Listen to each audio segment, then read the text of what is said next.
Miracle on Evergreen Terrace is one of the most divisive episodes in series history. And when I say divisive, I'm not using that shorthand that means hardcore fans really hated this. I mean in the traditional sense of the word, where opinions seem to be split right down the middle. When I ranked the top 20 Simpsons Christmas episodes a while back and put this at number 12, that was a ranking that made basically no one happy. Some people enjoy this season 9 episode and its cynical spin on Christmas, while others think it's one of the worst ever. Are they correct? Is Miracle on Evergreen Terrace the worst Simpsons episode ever? Or at least the worst Christmas episode? Let's find out.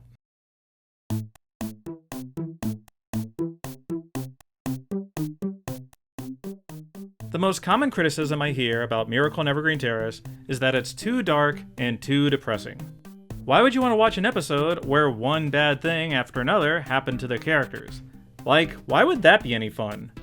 Merry Christmas. Life sucks and everyone hates you. This episode is, fundamentally, a misunderstanding plot, which is already a challenging concept to pull off without becoming frustrating to the audience.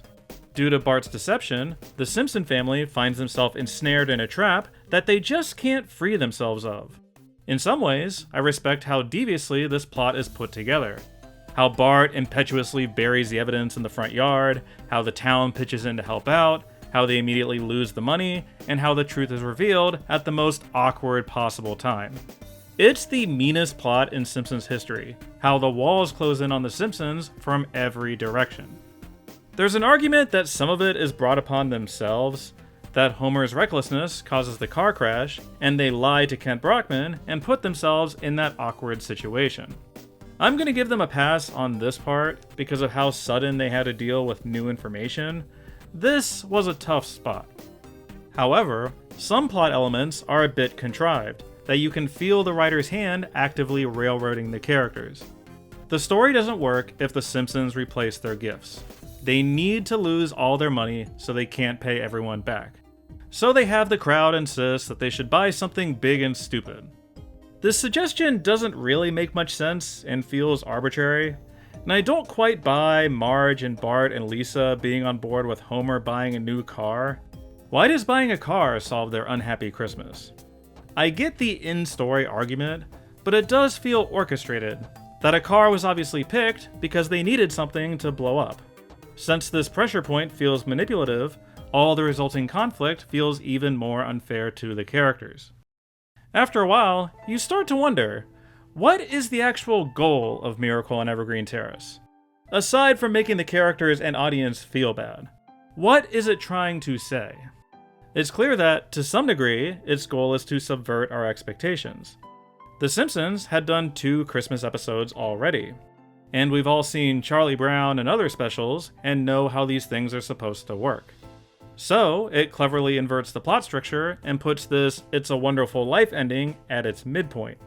We the audience know it can't be over yet because of the underlying Bart story.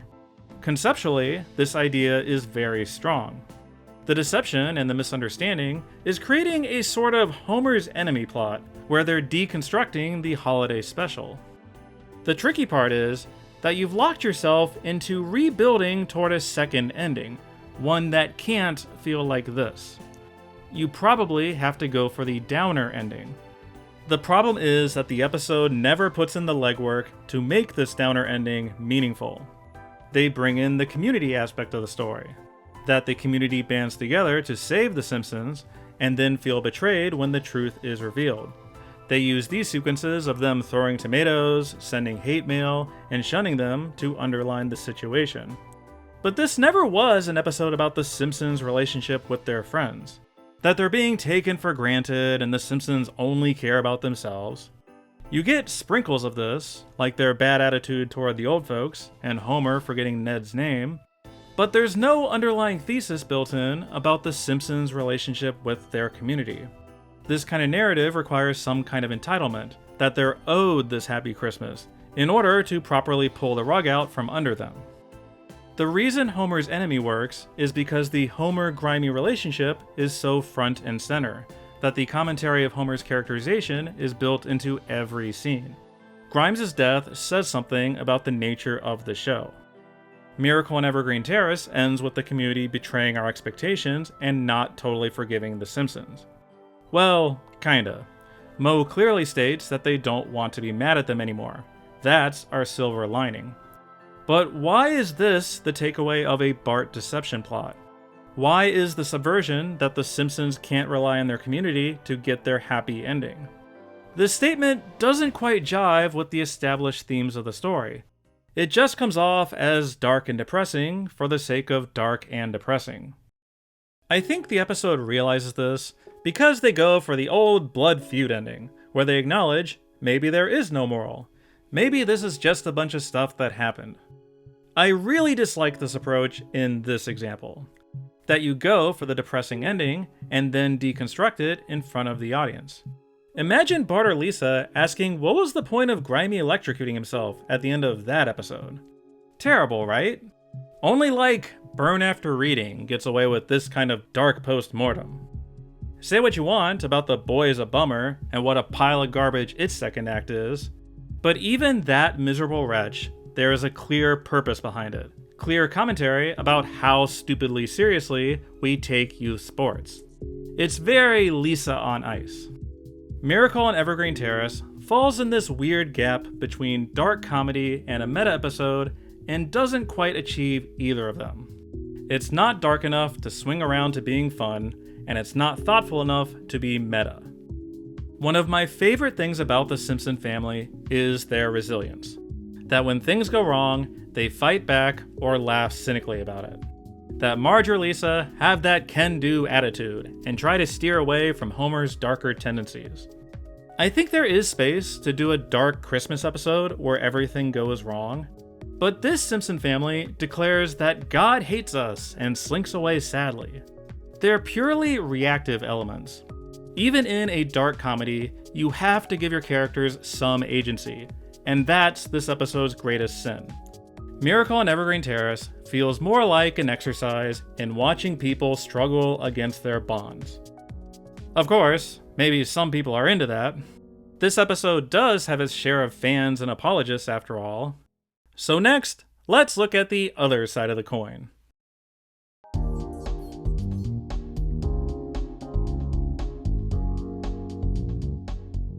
As much as people may dislike how harsh and depressing the story is, even its biggest detractors have to admit that, humor-wise, this is still a Simpsons episode from season 9.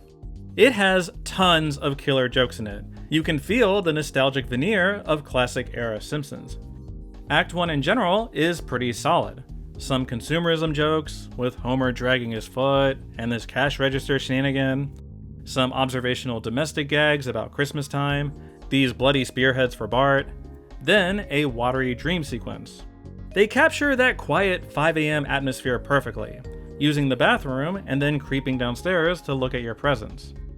I criticized how miserable The Simpsons are during the back half, but even that has some amazing stuff. The cross-country skiing? Awesome. The whole Jeopardy sequence with Alex Trebek? Amazing. Lisa's running joke about her yellow sweater? Look at that eye roll. I love their reveal of their forced cheesy smiles on the news, and their strong, bewildering words. Probably my favorite joke in the whole thing is when they all have that big back and forth argument, and Homer angrily clears the air, prompting, "Lisa?" Perfect joke. I even like that little moment where the salesman guy keeps jabbing Bart with that pen. You see, the salesman is a stand-in for the writers, who won't let Bart comment on their contrived plot point. This might be a controversial take, but I think Bart's entire storyline in this is pretty well done. It suits his character well that he would want to sneak down there early, and he would be overwhelmed at what to do about the fire. Burying the evidence in the front yard is exactly the kind of poorly considered idea that Bart would have. Yes, they're clearly doing it because the plot requires the secret to be revealed, but I totally buy this being Bart's hurried thought process. Oh, and then there's how the episode just torments him with his guilt over and over again. Here's where all that meta-narrative stuff is at its most successful. That, oh, here we go, feeling from Bart. He knows this is going to be the most depressing and maudlin thing ever. Patches and poor Violet are so over-the-top destitute, the situation is agonizingly hilarious. His sense of guilt is conveyed well throughout Act 2, all culminating in a very tender and vulnerable performance from Nancy Cartwright. Is this all basically Marge Be Not Proud again? Yeah, pretty much. But I think a subversive plot like this one needs to be rooted in something comfortable and familiar. That we start in Marge Be Not Proud and are surprised it turns into Homer Badman or Homer's enemy. I know a lot of people hate misunderstanding plots, and Bart is the reason why the family gets stuck in this trap, but as an inciting incident and a point of tension, Bart's storyline is very successful. Should we judge an episode primarily by whether or not it sticks the landing? Should we give consideration for the quality of its individual jokes? It's true that all of these elements are important in whether an episode works, that overall blend, but it does seem odd to say that this is among the worst episodes ever when it contains so much memorable material.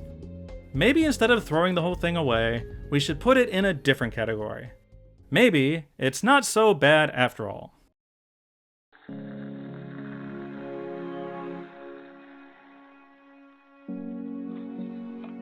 I have a confession to share about this particular episode. This is, at least, the third year in a row where I have tried to write a Miracle on Evergreen Terrace review. It might actually be more than 3 years at this point, I forget.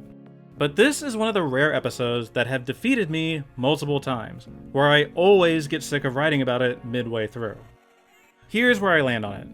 Miracle on Evergreen Terrace is an episode that I respect more than I actually want to watch.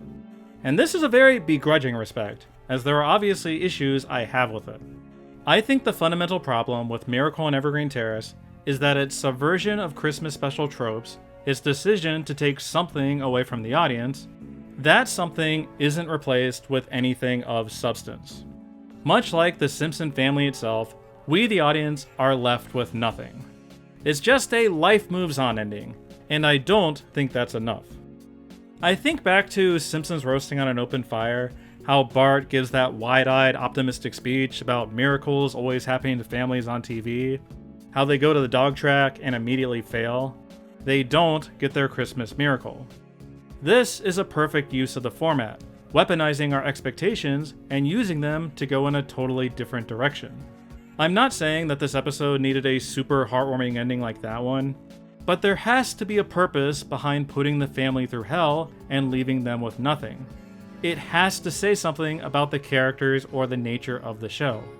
Maybe I'm just stupid, but I don't get what this ordeal proves about them. That washcloth just cements what we already knew. You can do dark Christmas specials. Just look at South Park's Woodland Critter Christmas. That knows exactly what kind of special it's serving up before shattering those expectations into a million horrifying pieces. With Patches and Poor Violet, characters designed to needle Bart's conscience, they're getting close to achieving that goal. Really tug at the audience's heartstrings and make us feel as nauseous as Bart. Really pour it on. But when you're bringing them back later to get shit on by wrong-voiced old Jewish man, like, what are we doing here? What thesis does this scene support, other than life sucks? As is, I don't enjoy watching Miracle on Evergreen Terrace. It's not any fun. But I do respect its ambition. In a weird way, I respect them for trying a plot this bleak and this mean. That they didn't want to serve up the same old Simpsons Christmas episode we'd seen before. I would much rather them try something and fail rather than put out something boring. And Miracle on Evergreen Terrace is never boring. You can see glimmers of a really strong episode in here. Maybe if they just tweaked a couple things here or there. Maybe lean into the everybody hates being mad at them aspect more in the ending. Maybe lean into the consumerism angle to make the ending hit harder. Maybe the answer is just to make it 20% less sad. Just crank it down a couple notches. There's gotta be a way to make this thing less of a slog. I'm really interested in hearing where all of you land on this one. Let me know in the comments what you think of Miracle on Evergreen Terrace and whether it's among the worst episodes ever. For Christmas, Santa's getting me an argument in the YouTube comments. If you got a passionate defense or a brutal takedown, I'd love to hear it. Also, let me know if there are any other super unpopular Simpsons episodes I should take a closer look at. Every bad episode has its defenders, so it would be fun to see if those negative reputations truly are justified. Hope everyone has a nice rest of their holiday season. See you all in 2025.